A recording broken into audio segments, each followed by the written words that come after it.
जब आपका सिलेक्शन हुआ, तो जी, एक बार तो फिर से आपको कांग्रेचुलेशन कहना चाहूँगी कि okay, congratulations to you and your thank you. Family.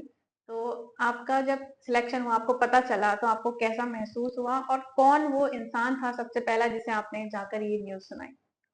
अ, जब पता चला कि हाँ, सिलेक्शन हो गया है और जब लिस्ट में मैंने अपना नाम देखा, तो सच में मुझे सबसे पहले अपनी माँ की याद आई, लेकिन मेरी माँ के पास फ़ोन है नहीं, तो फिर सबसे पहले मैंने अपने भाई के पास फ़ोन किया था। हुँ, तो वो मुझे बोले कि बहुत अच्छा होगा, वो इतनी मेहनत की थी, आप सफल हो गए। तो उन्होंने भी सबसे पहले कांग्रेचुलेशन मेरे भाई ने ही बोला था मुझे।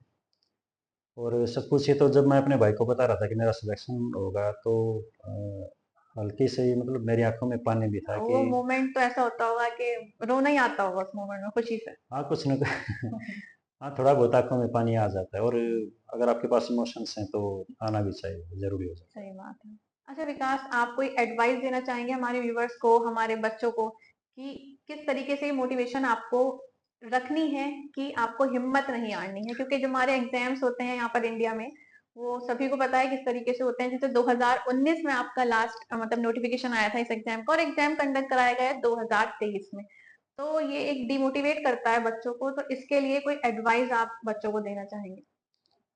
अ, सबसे पहले तो जैसे इसमें इस भर्ती को पूरा होने में 5 साल लग गए, बिल्कुल। तो ये बहुत लंबा टाइम था और कुछ एक ने हिम्मत भी खो दी थी, छोड़ दिया था पढ़ना-लिखना। और तो मैं एक तो एडवाइस ये दूँगा कि अगर फॉर्म निकले जैसे अब निकले हैं, तो पेपर तो होगा, चाहे 6 महीने बाद हो या 1 साल बाद हो या 2 साल बाद हो, पेपर तो आपको होगा। और अगर पेपर आपने क्रैक कर दिया तो फिर आप नौकरी भी लगोगे। और जो बच्चे कंटिन्यूटी बनाकर रखते हैं, सिलेक्शन भी उन्हीं का हाँ, होता है। सिलेक्शन उन्हीं का होता है जो कंटिन्यूटी बना कर रखते हैं, क्योंकि कोई भी सब्जेक्ट हुआ, स्पेशली मैं हिस्ट्री के बारे में बताना चाहूँगा कि जब तक आप कंटिन्यूटी में पढ़ता रहोगे, तो आपको याद रहेंगी चीज़ें और एक बार छोड़ देते हैं तो फिर सारा माइंड से स्लिप हो जाता है फिर सारा। तो और एक मैं ये ज़रूर कहूँगा कि जो टाइम मैनेजमेंट है वो सबसे ज़रूरी चीज़ होती है। चाहे वो आपका स्क्रीनिंग हुआ, चाहे आपका मेंस हुआ, ख़ास तौर पर मेंस में कि 15 क्वेश्चन 3 घंटे में करने बहुत बड़ी बात होती है। माइंड में बहुत सारी चीज़ें होती हैं, आपने पढ़ा है, तो बहुत सारी चीज़ें याद आएँगी उस टाइम पर।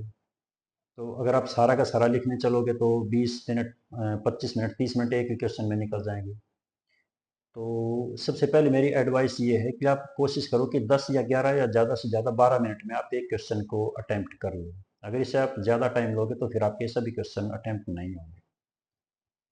और एडवाइस दूसरी मैं ये देना चाहूँगा कि आप मेहनत करते रहिए, कंटिन्यूटी में मेहनत करिए और इससे बड़ी पूँजी कुछ भी नहीं है। कहते हैं कि जिन्होंने मेहनत की उन्होंने तो अपनी हाथ की रेखाएँ भी बदल दी। तो सबसे बड़ा जो मंत्र है, जो मूल मंत्र है वो मेहनत का ही है। आप वर्क हार्ड कीजिए, एक ना एक दिन आपको ज़रूर सक्सेस मिलेगी। चलिए, थैंक यू सो मच विकास। एक बार फिर से कांग्रेचुलेशन थैंक और you, thank you. Thank you so much हमारे साथ आने के लिए, इतना टाइम हमें देने के लिए और रिजल्ट गुरु हमेशा आपके साथ हैं। और अगर हमें कभी भी आपकी ज़रूरत पड़ती है या आपको हमारी कभी भी ज़रूरत पड़ती है, तो आप बिल्कुल यहाँ पे आ सकते हैं। हमारे बच्चों को एक बार आप कभी भी आकर जब आपके पास टाइम हो, तो उन्हें बता सकते हैं, उन्हें एक एडवाइस कर सकते हैं, इंटरव्यू पैनल में आप बैठ सकते हैं।